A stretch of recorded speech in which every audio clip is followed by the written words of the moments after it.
All right. I'm gonna say Shalom, called Loyam La Yahweh, Hashem Yahweh Shai, Hashem Rachak, Kodash Bakatam. I'm gonna say double honors to my apostles, the elders of the great millstone who teach and do real well. I'm gonna say peace and salutations to the Akim, that's the four corners of the earth, pushing this truth with faith and with sincerity, as well as risking their lives and their freedom to do so. Now more so than ever. Shalom to the Akwat as well as the Akim out there listening and learning. Lord willing, this is edifying. Shalom to the Israelite foreigners scattered abroad in the land of other nations, appearing like the other nations for whom subscribe to this truth. To you, I say Shalom. This is the brother Yawasah, part of the GMS Cleveland Church, a fellow servant, coming at you with another lesson through the Spirit and through the power of Yahweh Shem Yahweh Shai. And this lesson is basically, I'm reading out the book of Daniel right now, and I was reading, and, just sometimes when you, even if you read a scripture, when you really read it or meditate on it, or at different times, at different times the scripture may hit you a different kind of way. And I was just thinking about the times that we're approaching. It was an order for us to, basically brothers going over the book of Daniel, they studying it, and although everybody's got their lot and their situations they're going through, trying to keep up with what the brother's doing, although I can't be at the study. So I'm reading the book of Daniel chapter 3, and it was just so powerful when you go into the account of, I can't think of the brothers that, our forefathers' names in the Hebrew, Salakia for that, but, when you go into the account of Shadrach, Meshach, and Abednego, I would have to go back to chapter 1. Matter of fact, since I did that, we'll go back to chapter 1, because I think one was Azariah. Okay, so you had, unto the prince of the eunuchs gave names, because you had Daniel, whose name was changed to Belteshazzar, which, they changed them, gave them Babylonian names. So Hananiah was Shadrach, Mishael was Meshach, and Azariah was Abednego. And Azariah is the one that did the prayer.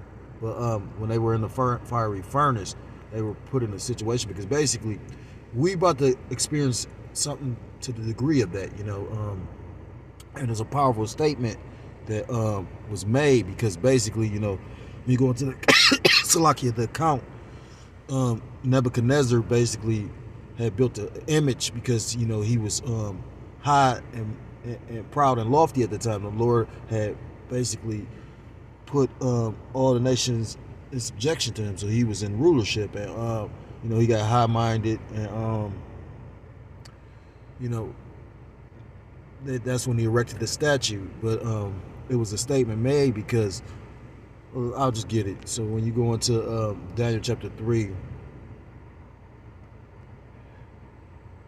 it says, I'm gonna start at verse 1. Nebuchadnezzar the king made an image of gold, whose height was 60 cubits, and the breadth thereof 6 cubits. He set it up in the plain of Dura in the province of Babylon.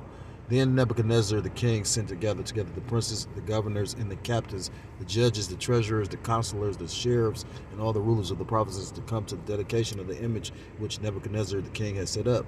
Then the princes, the governors, and the captains, and captains. It says, then the princes, the governors, and captains, the judges, the treasurers, the counselors, the sheriffs, and all the rulers of the provinces were gathered together unto the dedication of the image that Nebuchadnezzar the king had set up, and they stood before the image that Nebuchadnezzar had set up. Then a herald cried out, to you it is commanded, O people, nations, and languages, that at what time ye hear the sound of a cornet, flute, harp, sackbut, psaltery, dulcimer, and all kinds of music, ye fall down and worship the golden image that Nebuchadnezzar the king had set up. So basically, at a set point in time, they would play music, and when you heard that music, you were supposed to have basically bowed to this image, which was an idol. And whoso falleth not down and worshipeth shall the same hour be cast into the midst of a burning fiery furnace. So basically, if you chose to go against that, it was a repercussion. You was put on, basically put in a situation where you put to death. And basically that's what's about to come down with our situation. Brothers in this truth, not just brothers, but everybody of the hopeful elect that believe this thing wholeheartedly. You know, we were tested with a small, or tested with a small test with basically just that, jump shot. And, you had individuals go through things, lose jobs, whatnot, but you had individuals that buckled and took, a concoction that they don't know. And then you got all these mysterious diseases. There's a whole bunch of shit. You know what I mean? And the Lord is going to try your faith even more, because at the end of the day, your faith has to be tried in order for miracles to actually appear, to manifest rather. So I'm going to skip. And it says, when you go to verse 8, it says, wherefore at that time certain Chaldeans came near and accused the Jews. So basically you had Daniel and, the other Israelites, because you basically, when you go into the account of Daniel, basically when the southern kingdom went into captivity, the king basically had, I forgot what the individual's name was, but basically to find men of, the Israelites that basically were quick-witted and just basically was able to be put in positions of power, because that's, even Esau does that today in this society. He goes and finds the brightest and strongest and smartest. He recruits individuals. That's why you got like 2/3 ass sellout ass niggas like Shaquille O'Neal and Charles Barkley. And I'm not surprised at Shaquille O'Neal. I always made that comment. When you go into Shaquille O'Neal, he was literally showing off his Masonic ring when he got his, all on SportsCenter, all on ESPN. And then the nigga was a fucking sheriff. Like, this nigga will die for Esau shit. You know what I mean? Like, this nigga's a dog that's gonna bark, like, like at everything to keep the little shit he got.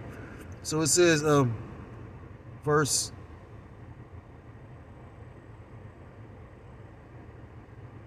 It says, they spake and said to the king Nebuchadnezzar, O king, live forever.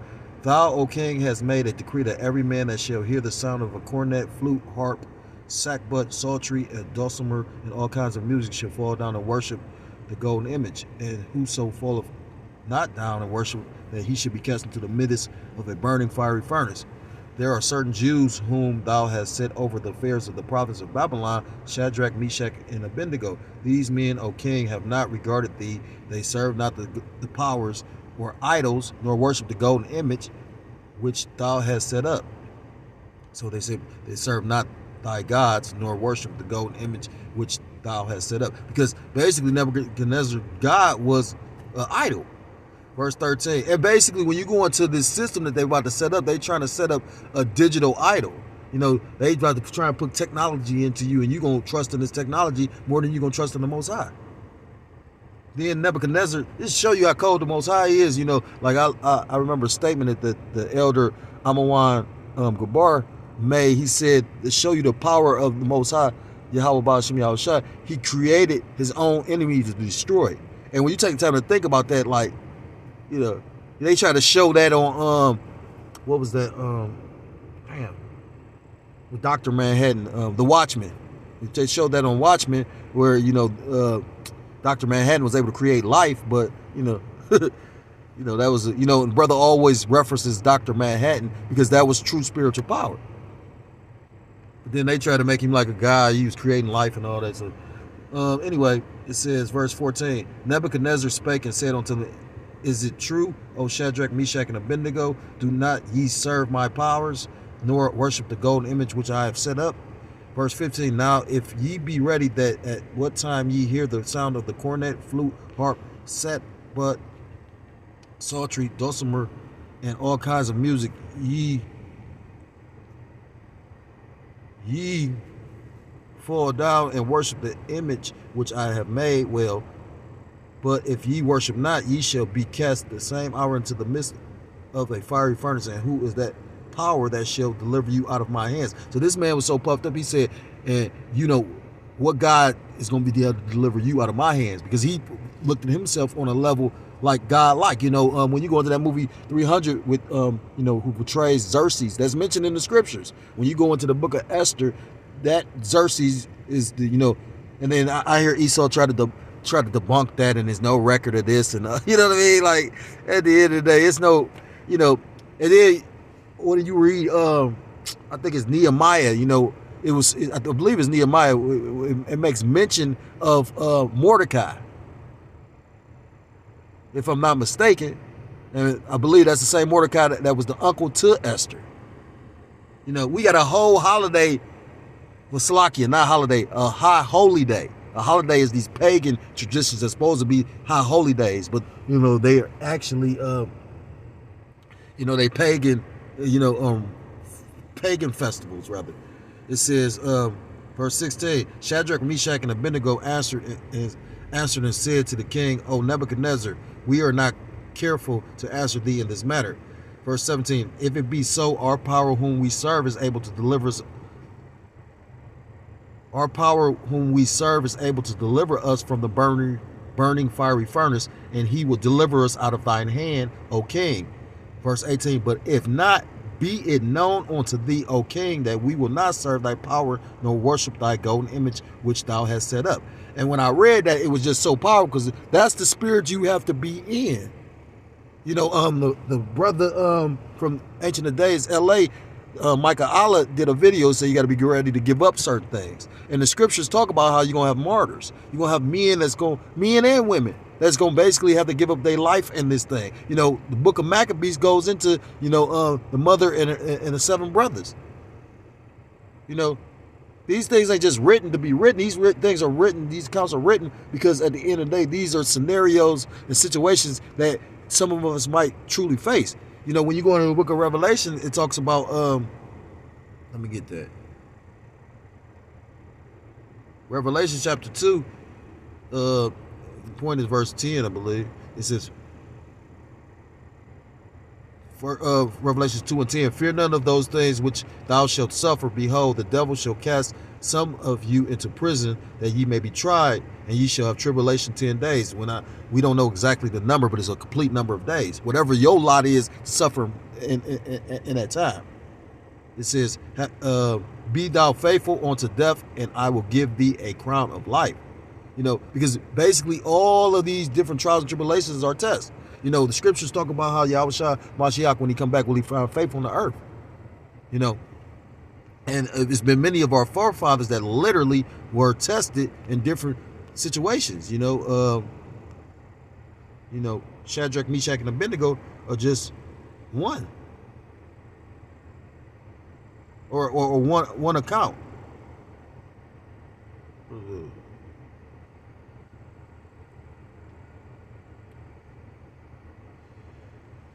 This book of Revelation chapter 3 verse 11, behold, I come quickly. Hold that fast which thou hast, that no man take thy crown. So you not supposed to fall a victim to any of this. Don't let, like again, the elder brother Micah Allah did a video going into how we're going to lose things. And if you are fully, grounded in this truth, you're going to be willing, I ain't going to say able, but willing and able is pretty much the same thing. You're gonna be capable of giving up anything.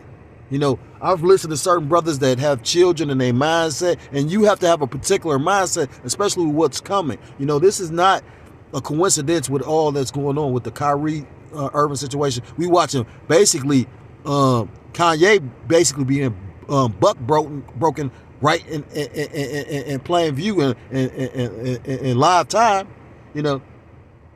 The Lord has a spirit on him where he really just, he probably don't know what the fuck to do. And it just shows you how not to put your treasures in this world, but put your treasures in heaven. Because this man was supposed to be considered a billionaire, and now he basically really doesn't have any. You don't know what he has. They suing him, all these different people coming out the woodwork suing him. And that's just showing you how this devil could literally use, how this is all just set up, and it's ultimately of the Most High, And the scriptures talk about how, the Lord could, if he's a true believer, he'll elect, the Lord could even deliver him out of that situation, So it just made me think of some scriptures, you go into the book of Isaiah chapter 51 and verse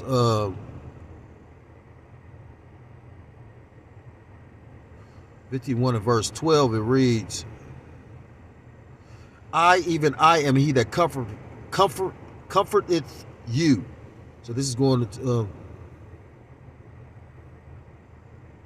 the Most High saying, I, even I, am he that comforteth you.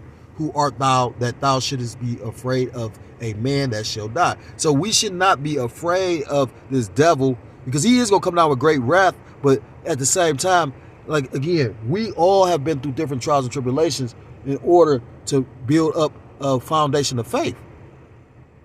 And it's like, for instance, if anybody knows about the body and how your body, you tear your muscles to get bigger. Well, we go through different trials and tribulations to overcome them, to increase our faith. I remember hearing that in the world. They say, when you pray for faith, the Lord might put you in situations where your faith is tested. Because the only way for your faith to grow is to be tested in your faith. It says, and of a son of man which shall be made as grass, and forgettest the Lord thy maker, that hath stretched forth the heavens and laid the foundations of the earth, and has feared continually every day because of the fury of the oppressor, as if he were ready to destroy. And where is the fury of the oppressor? The point that I wanted was, you ain't supposed to be fearing that Esau Edom with whatever his devices is set up. Whatever he has in store, because at the end of the day, it's ultimately all the will of Yahweh Shem Yahushua. You go in the book of Sirach, chapter 18, or the book of Ecclesiasticus, it tells you all things being to the will of the Most High. It tells you in the book of Job, I can't think of where exactly it is right now, it talks about how the deceived and the deceiver are both his. So, although Esau Edom is, behind the scenes working certain things, it's ultimately the will of, this MOTB, or this C-hip is actually the will of, like, Yahweh Shem Yahushua, to test his faithful. And the scriptures talk about, where's that at? Where's that at? Book of Ecclesiasticus, chapter 2, or the book of Sirach 2 and verse 10. Look at the generations of old and see, did ever any trust in the Lord and was confounded? Or did any abide in his fear and was forsaken? Or whom did he ever despise that called upon him? And that count of Shadrach, Meshach, and Abednego basically proves that, in a time of distress, how when those, it was Azariah that did the pray, but they all were singing and singing psalms and praying to Yahweh Shem Yahushua, to the point where he basically sent Yahweh Shah down there to protect them from, the fiery furnace. And I know that just bugged them out, like, wow, you know what I mean? And that's what really, to show you the Most High's power, he literally, right after that, it humbled Nebuchadnezzar, and then that's when Nebuchadnezzar basically was, because that's when he stood up there and said, surely, I believe he said, surely the Most High is the power, in heaven, but then basically, I think surely right after that, that's when he became like a beast, and the Lord basically turned him into a beast to show his power. Then gave him back his mind to let him know. And just imagine that, he was running around and feel like a beast, and his subjects looking at him. And, we take time to really think about that. It's like, wow, for real. I read that. So when you go into the book of Psalms, chapter 34, because you're gonna have to have comforter scriptures, inside of you to bring forth. I think about the head brother. He was talking about how when his Eve was in labor, and how women, when they worry, you got to be that comfort to the women. Like the Lord is our comfort when we stressed out. So he basically was talking about how he was going into scriptures to comfort her. This is the book of Psalms, chapter 34, verse 17. The righteous cry, and the Lord, Yahweh Ba'ashem Yahushua, heareth and delivereth them out of all their troubles. Scriptures talk about give him no rest, Salaki, give him no rest day or night. Be constantly complaining and praying. That's why brothers talk about how they tired of this kingdom, because at the end of the day, and this shows you how a lot of so-called Israelites aren't tired of it. That's why you got individuals telling people to go participate in Esau's, system with go take the jump shot and go do this and, try, do this so you could, better your 401k, all this whole stupid shit. The stock market, it's so funny. I got a Newsbreak app. You got what article that's sitting up here talking about the economy is booming and picking back up. And then you got another article in the same day that's talking about how it's a recession looming.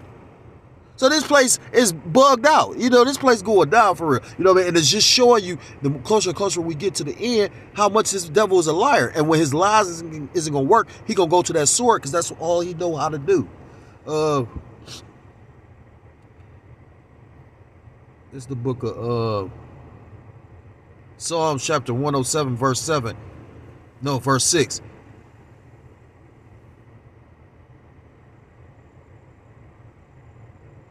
Well, it'd be nice to start at verse 1, but I must just get to the point. It says, verse 6, Then they cried unto the Lord thy power, Yahweh Ba'ashem Yahushua, in their trouble, and he delivered them out of their distresses. So not just one distress, but out of multiple distresses. When you go into like the Exodus, not only did the Most High, Yahweh Abanawa, deliver us up out of,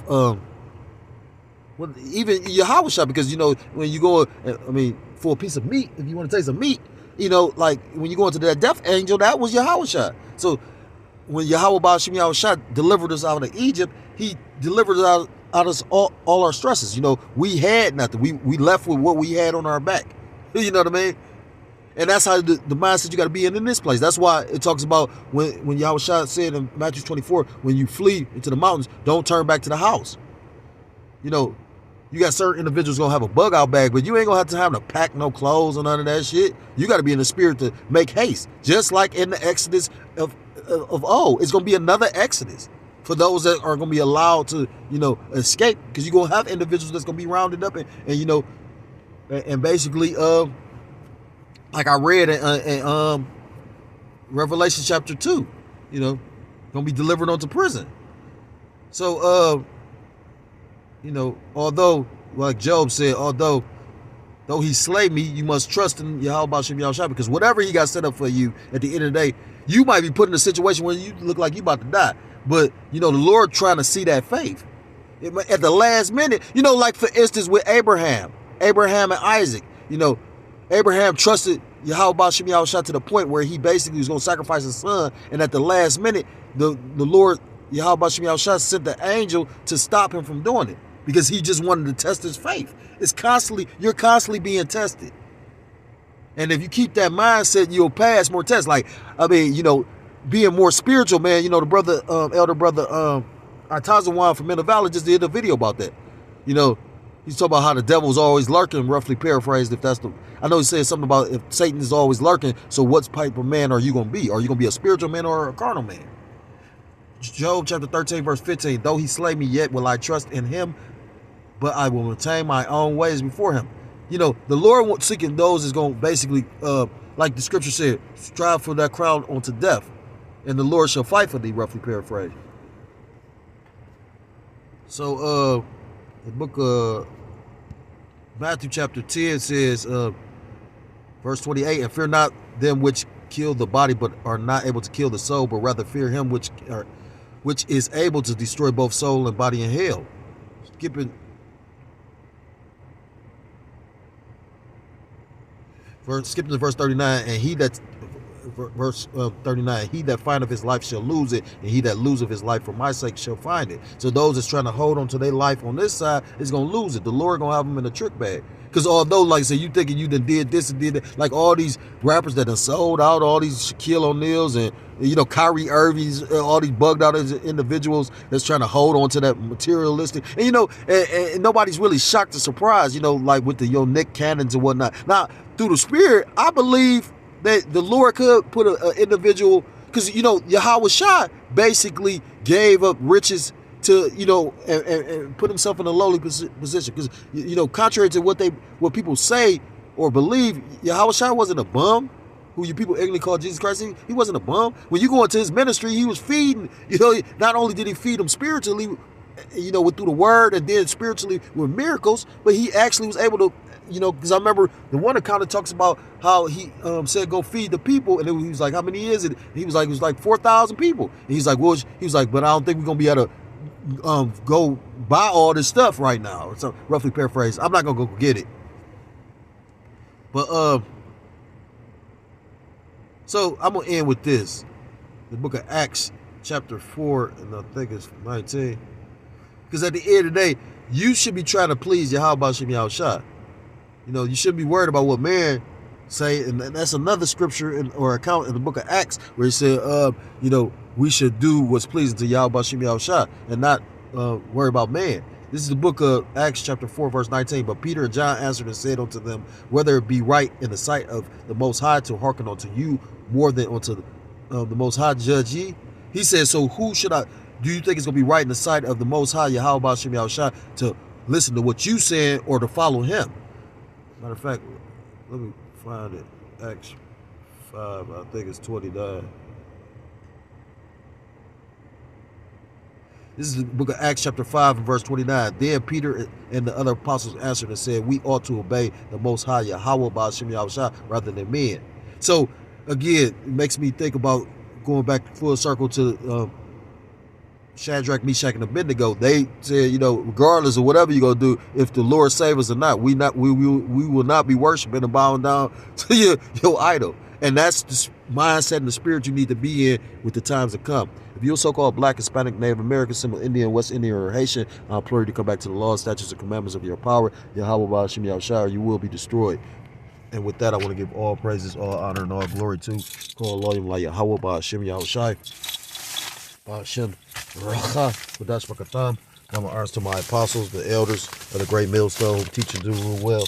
Peace and salutations to the Akim across the four corners of the earth, pushing the truth with faith and with sincerity, as well as risking their lives and their freedom to do so, now more so than ever. Shalom to the Akwap, as well as the Akim out there listening and learning. Lord, willingly, this is edifying. Shalom to the Israelite foreigners scattered abroad in the land of other nations, appearing like the other nations, subscribing to this truth. To you, I say shalom. Till next time I'm able to come with another lesson. Shalom, shalom. Mawaf, Lama Ball, shalom.